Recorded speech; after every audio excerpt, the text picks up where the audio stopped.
9:04 remain in the fourth. Trojans still trying to get some more breathing room. They're up 10. We saw them up double digits earlier, though, and lose the lead. Bryn Shoophill will take it out. Left sideline for the Illini. Bryant takes the inbound between the circles. Passes it over to Shoophill on the right wing. Back to Wallace straight away. McKenzie left wing. Up top for Shoophill.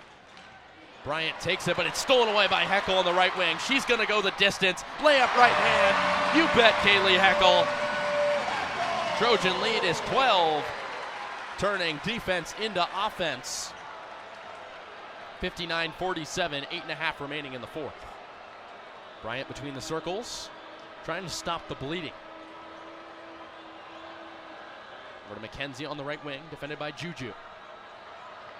Dribbles in left hand, over to the right block. Takes a layup, it hits the side of the backboard, no good. Watkins the rebound.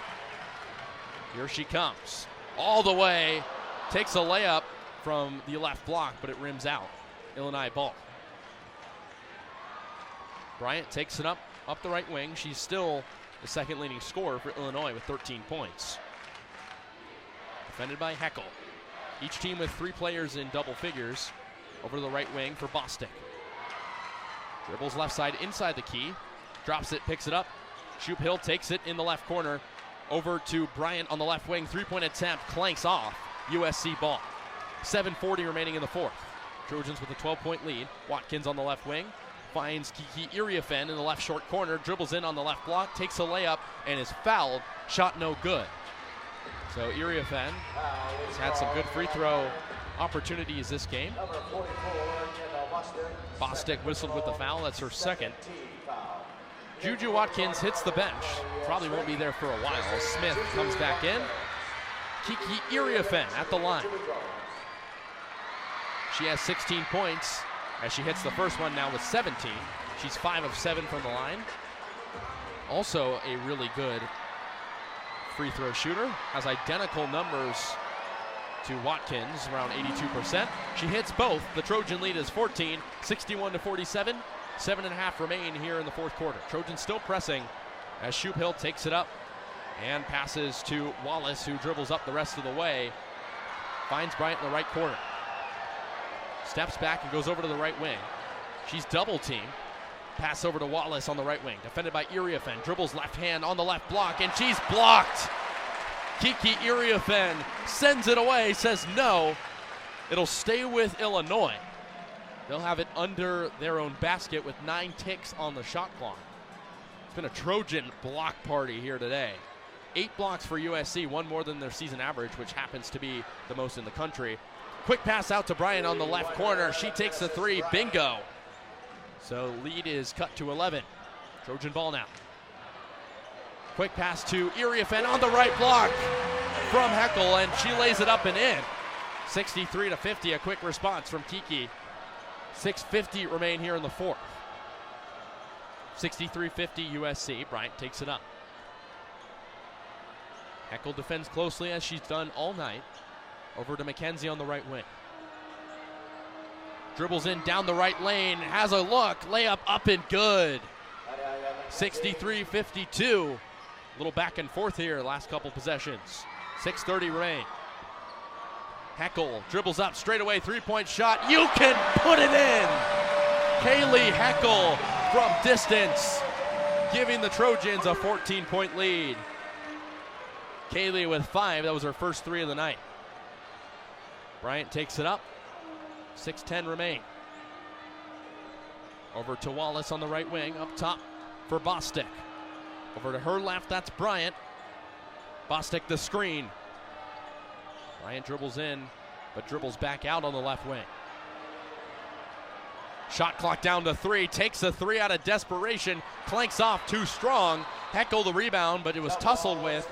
Jump ball called. USC will get possession. The arrow goes their way. Trojan ball, 66-52 USC. Vonel, Hoffman, and Juju check back in, replacing the 2 freshmen, Kaylee Heckel and Avery Howell. Von Oelhoffen takes it up for USC. She's been quiet tonight with just 2 points on 1 of 6. She's a senior. She was honored on senior day. Over to Iriafen on the right wing. Back up top for Marshall. Over to the left side. On the wing for Smith. Down on the left block for Iriafen. Layup rims in and out. No good. 5.5 remain. Illinois ball. Down 14. Illini need to start a rally quick. McKenzie takes the pass from Riot on the left wing. Takes a mid-range shot from the free throw line after dribbling in. No good. It'll be USC ball as it trickles out of bounds. 5:15 remaining here in the game. 66-52 USC. TVO takes it up as she's done most of tonight. Straight away TVO defended by Bryant. Over to Smith, left wing. Finds Juju at the free throw line. Dribbles in, spinning. Puts up a layup, and it's missed, but she's harmed. She'll go to the free throw line again. Good playmaking there from Juju to create some space and draw the foul. Foul on McKenzie, that's her third. But we'll have a quick timeout by Illinois upon Juju's 2 free throws. Under 5 remain. 66-52 USC. We'll head to a quick break. Trojans running away with it here on KXSC, your home for Trojan athletics. But Paige Flickinger just 1 dig shy of a double-double. As Leah Ford stays out there for the Trojans. 2 freshmen on the court for USC, Leah Ford and Jaden Livings. Yeah, this set definitely looking a little different than the previous 2, as LMU's kind of running away with it a little bit here. See if the Trojans can come up clutch. Only have 3 points to spare. Down 7. Don't even have 3 points to spare, as the Lions will look to take their first set. Trojans with no timeouts left here as well in this set. Back to serve is Flickinger. Using her right hand and sending it over to Trubin.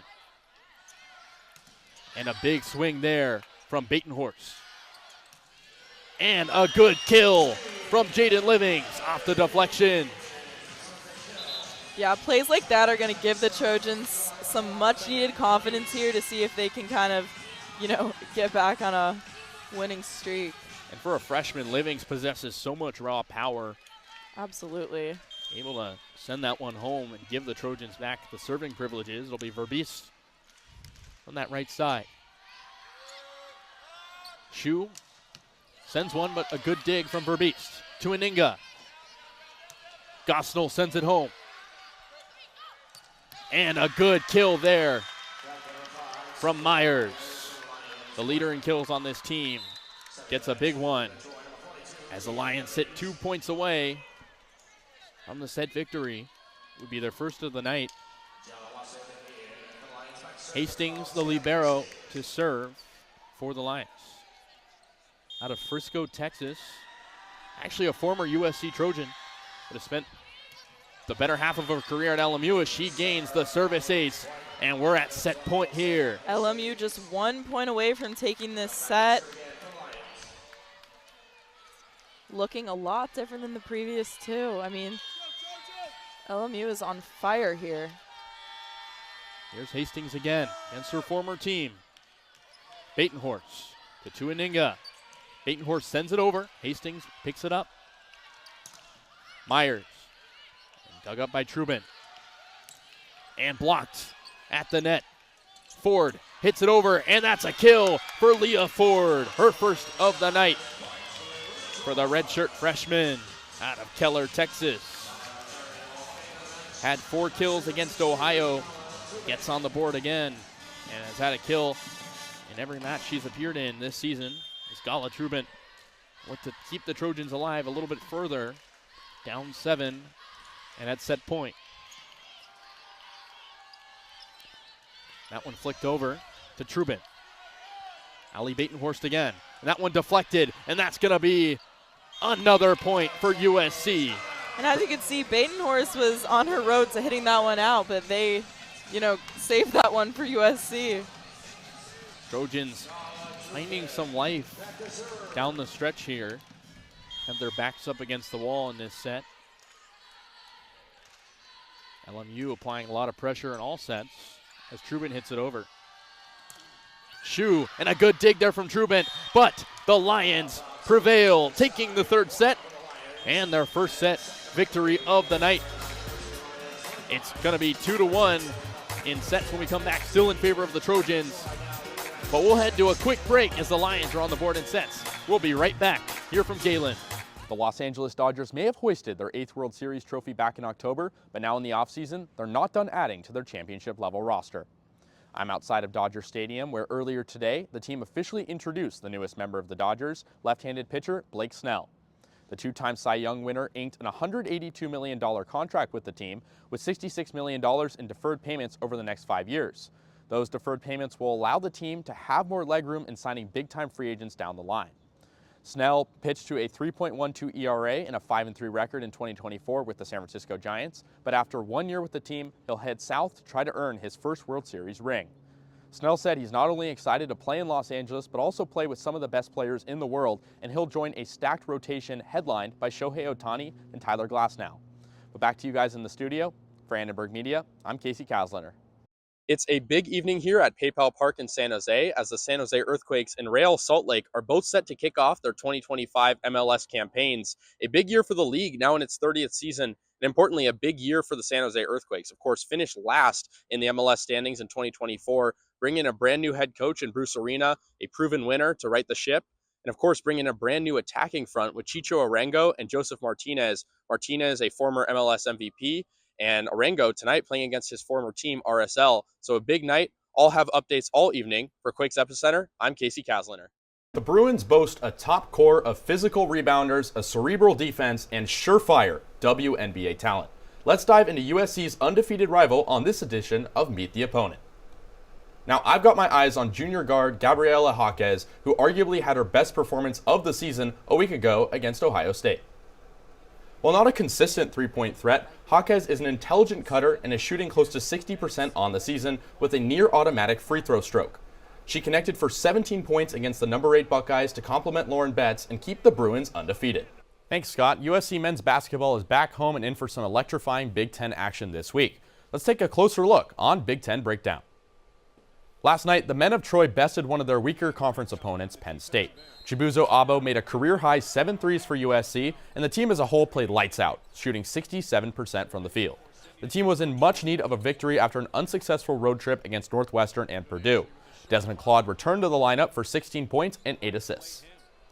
Still trending in the lower half of the Big Ten, the next portion of USC's schedule will be crucial.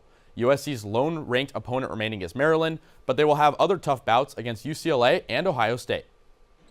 That brings us to their next matchup against Minnesota. The Golden Gophers have lost 3 of their last 4, including 2 losses of over 20 points. While not a top team, Minnesota has one of the conference's top players in Dawson Garcia, who averages just under 20 points per game. The Big Ten has a lot of talent this year, even on some of the losing teams. I've selected 3 guys to look out for in the tournament, including 2 I believe will face off in the championship game. 6'10" offensive freak Derek Queen has what it takes to lead Maryland to a Big Ten championship. The projected top 10 NBA draft pick is built like a defensive lineman. He's tenacious inside the paint, nearly averages a double-double, and oh yeah, he's only a freshman too. Big Ten, very lucrative conference, obviously. But how are folks feeling about it? Probably different kinds of opinions about it. Yeah, there's mixed feelings for sure because athletes, of course, have to travel a lot. But that does bring them a lot of opportunities having that outreach and going across the country as opposed to just the West Coast. So certainly a big deal for LA schools to kind of show themselves off to the Midwest and the East Coast. Is the moss always greener on a different team? Number 7 enters the transfer portal. And USC women's basketball rebounds in Palm Springs after slipping to Notre Dame. We'll take a look at the latest ranks. And 2 USC sports are competing on the national stage. We'll look at their paths when we come back on ATVN Sports. Today, former USC starting quarterback Miller Moss announced his plans to enter the transfer portal after spending 4 years with the program. What's your level of confidence in the quarterback room at USC for the future? Well, it's hard to say right now. I think the confidence is high, though, given Lincoln Riley's resume. But I do think it's a really interesting situation because Miller Moss signed with USC in 2020. So Lincoln didn't have a chance to really develop him from the start. And Malachi Nelson was supposed to be that player when he came in, and that didn't work out. So I think having a player in Longstreet who's so highly touted, and on top of that, a big receiving room that's only going to get older with more vets coming in, I think that's going to be big.